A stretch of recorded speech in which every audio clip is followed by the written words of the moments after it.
د سهار شاخوا 3 بجې ما بیا هماغه خوب لیدل پیل کړل د یوې څیرې چې زما د بسترې په سر ولاړه وه چې زه یې له خوبه راویښ کړم. زما د بسترې ته نږدې هیڅوک نه و او ما ته یې تایید کړه چې دا بیا یوازې یو خواب و که څه هم د خوب خونه دروازه خلاصه وه. ما له خپل مخ څخه د وینې بهېدو احساس وکړ. آیا ما هیر کړه وه چې شاتی قلف کړم؟ کله چې بستر ته لاړم نو دومره ستړی وم چې حتی په یاد مې نه و چې ما یې تړلی و که نه. زه په چټکۍ سره له بستره راوتلم او لکه څنګه چې زه دروازې ته نږدې شوم زما په کولمو کې دا شدید وحشتناک احساس پیل شو. زه حتی د دهلیز دننه لیدلو څخه ویره لرم. کله چې ما دا وکړل نو خورا تیاره وه مګر هیڅ شی هلته نه وه. خو احساس آرام نشو. زه د دې دردناک احساس سره په دروازه کې ولاړ وم. هڅه مې کوله چې د هغې احساس وکړم. او دغه وخت و چې ما یو غږ واورید چې زما نوم یې واخیست. سارا.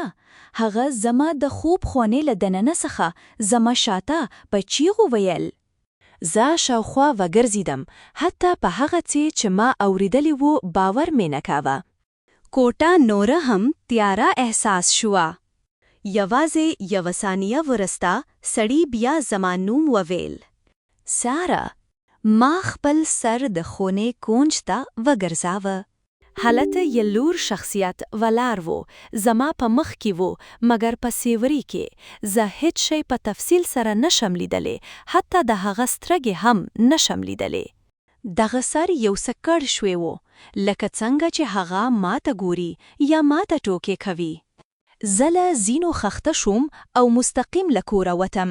کله چې زه بهر وم نو 911 ډایل کړم.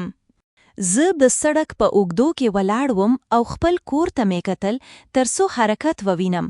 خو د 5 دقیقو په اوږدو پې چې ما پولیسو ته انتظار وکړ ما هیڅ ونه لیدل. کوم چې ما واقعا هیله درلوده چې سړی لا هم هلته وي مګر دی دنه شول او کور خالی و. دا ځل دوی لږ تر لږه ځینې شواهد وموندل چې ذکر یې مات کړی دی یا ډیر احتمال لري چې ولري. او یوازې یو ځل نه بلکې به دې ټوټې ټین څخه د 50 سیټونه په څرګنده توګه وو چې یو څوک لسګونه ځله دننه او بهر ختلی دي. دا ما حیرانوي چې آیا هغه تکراری خوابونه چې ما د خپل بستر د سر د ولاړ شخصیت سره لیدلی وو ممکن هیڅ خوابونه نه وي. ما افسرانو ته بیا د ټلیفون شمیره ورکړه او دا ځل د هغه د تعقیب لپاره کافي دلیل درلود. زه د بلې اونۍ لپاره په یو هوټل کې پاتې شم د کوم تازه معلوماتو په تمه وم. مګر له بده مرغه دی ونه توانېدل چې شمیره تعقیب کړي او بل څه یې نه درلودل. ما سامانونه بسته کړل او په یوه میاشت کې کډه شوم. له هغې شپې راهیسې ما ته نور له هغې شمیرې څخه پیغام نه دی راغلی او نه هم کومه بله پیښه شوې ده. که څه هم زه لا هم د دې په اړه اندېښمن یم چې هغه څوک چې لا هم هلته وي پرته له دې چې زه یې پوه شم ما ګوري. دا ټول شاوخوا 3 میاشتې دمخه پیل شول.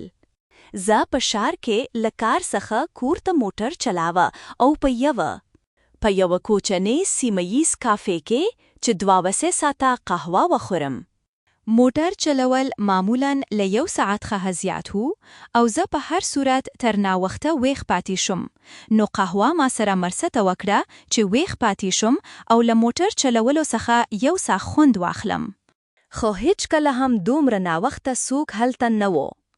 زه تل یوازینی پیرودونکی وم چې دننه راتلم. زه دننه لاړم او خپله قهوه مې واخیسته.